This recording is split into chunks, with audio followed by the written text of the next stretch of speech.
So I came across a very interesting situation, and I'm gonna show you guys what I'm looking at here. Hang on, check this out. So there's a little Class B. It's a Ram. It's a Ram. I don't remember. I think that's like a Solaris or Travajo or something.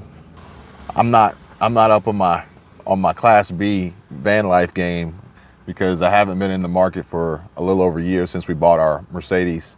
But I did take a look at those. They were, I mean, the price point relatively high for what it is, but I think it's a good way to get into it. But I'm definitely happy with the Mercedes American Coach Patriot that we ended up getting, the 3500 XD turbo diesel, all-wheel drive, four-wheel drive actually. But after having spent all summer last year in full-time van life, you start to notice things. You start to notice. Now, granted, where we live now here in Florida, we experience snowbirds. I think it's snowbirds. So basically or winter birds. I'm not sure which one it is. Basically, these folks, they come down from the colder northern states, and basically what they're going to do, their plans are to spend the winter in Florida. And it actually works out really well because a lot of the vacation rentals that are short-term rentals, so like the Airbnbs and the Vacasa and the Verbo, and there's a few actual like locally managed vacation rental spots here, companies. But basically what happens is they come down here, they want to spend the colder months here. And it's not a super touristy time, so the short-term rentals turn into like semi-long-term rentals, so that they'll rent them out for like a month or two or three to hold them over, and they're not like 100% vacant. So, folks, check it out. So this one right here, this one in particular, we actually crossed paths. So here's what happened. Okay, so we crossed paths, and I asked them, I said, hey, are y'all like snowbirds? And they were like, no. I'm like, well, what are you doing? What are you doing here? So basically what happened was, long story short, was they've fallen on somewhat of a hard times, and they've decided to kind of like pack up, ditch everything, and just live out of this van. They're doing like full-time van life, doing full-time van life.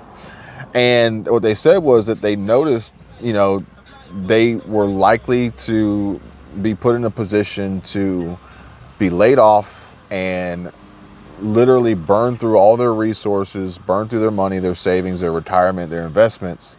And what they did was they took a proactive stance and decided to just go ahead and just initiate the sequence. So they sold their house, they cashed out on their equity, they saved as much as they could. They pretty much sold everything. They said they had like a little storage unit somewhere where they came from, somewhere up north somewhere. And I think it was like Tennessee or something. And some small town in Tennessee, I can't remember what it was. And so basically, this is all they've got. They're just down to the van. So I'm like, all right, well, if that's the case, where do you stay? And what they're doing is they're literally just kind of like nomads. They pretty much just like stealth park, and they just drive around and try to stay unnoticed, which I think is a pretty good color to go unnoticed. It's a good color, it's a good size, the shorter wheelbase, to go unnoticed.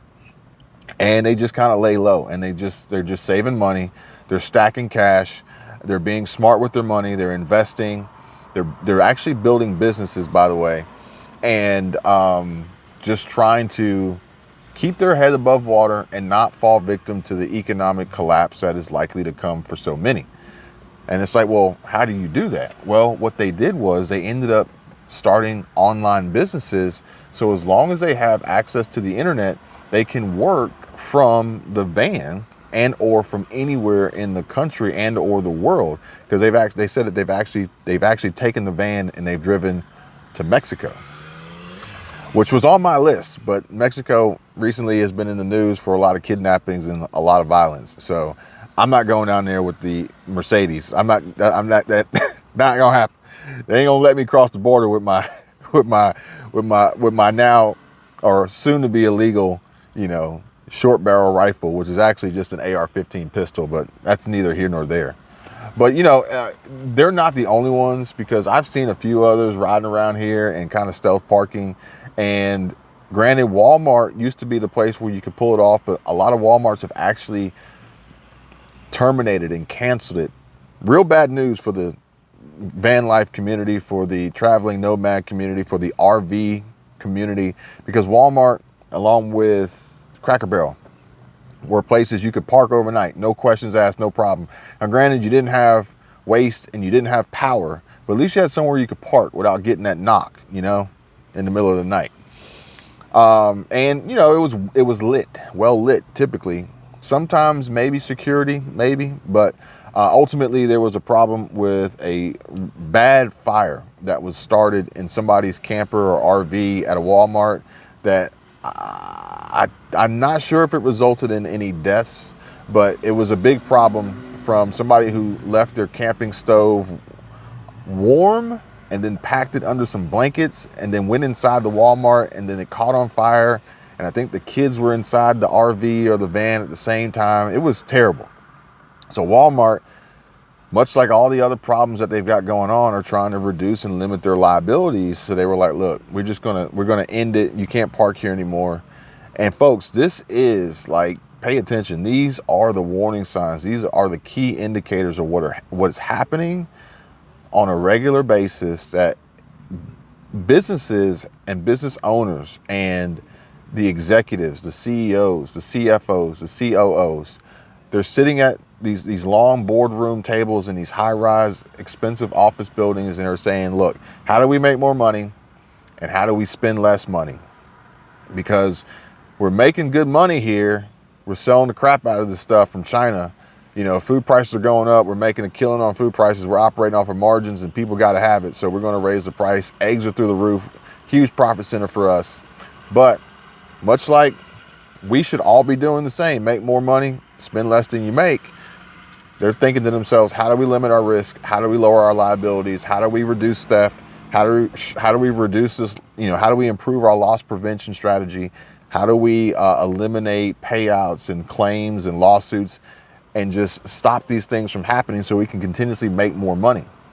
Which, that being said, I make more money when they make more money by investing in these companies. I use Moomoo as one of my brokerage apps. And not only did I get free stocks when I signed up for Moomoo, but I'm also investing, and it allows me the opportunity to get returns on my investments, see my portfolio balances increase, receive passive income streams from dividend payments from stocks, while these companies are continuously working to improve, to turn bigger profits, make more money, increase their revenues, which will ultimately benefit me in the long run. I read a meme the other day about the annual cost of someone who spends money at Starbucks. And if they would have spent the same amount of money in Starbucks in the stock market compared to in Starbucks in the drive-thru and asking a barista for some triple upside down venti latte with almond milk, I made that up. That might be a thing, but I take that back. Let's see. They go and ask for the pink drink. The pink drink's what's in now, right? Pink drink. They would have actually, over time, they on the one hand, they just spent a bunch of money. On the other hand, they would have seen a huge return on their investments by investing in these companies that are literally banking on these consumers to continuously go out there and spend. I told you guys about the Super Bowl commercials. It's all about the consumers. And if right now in 2023, you haven't secured the bag and you're literally just a consumer, then you may find yourself in a situation where you may be looking around thinking, this full-time van life thing may not be a bad idea. Maybe the route you have to go, because, that's all you can afford to do, become a traveling nomad and not pay rent and not pay property taxes and try to limit your expenses. But even still, if you do that and you're on a finite amount of resources, eventually you're going to burn through those resources and you haven't replenished them.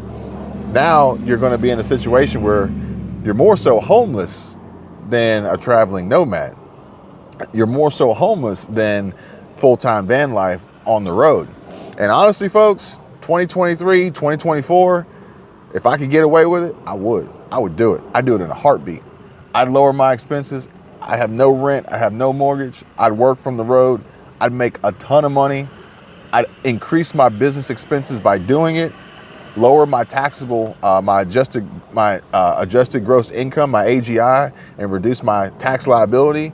And when the market turns back around, when we start to really recover, you guys might want to check out the S&P 500 year over year on the chart, on the stock market charts, because when it comes back, shoot, I'd be sitting on a boatload of cash. I done secured the bag and I'm ready to just hammer it and come out smelling like a rose, folks. I hope you guys are working on doing the same.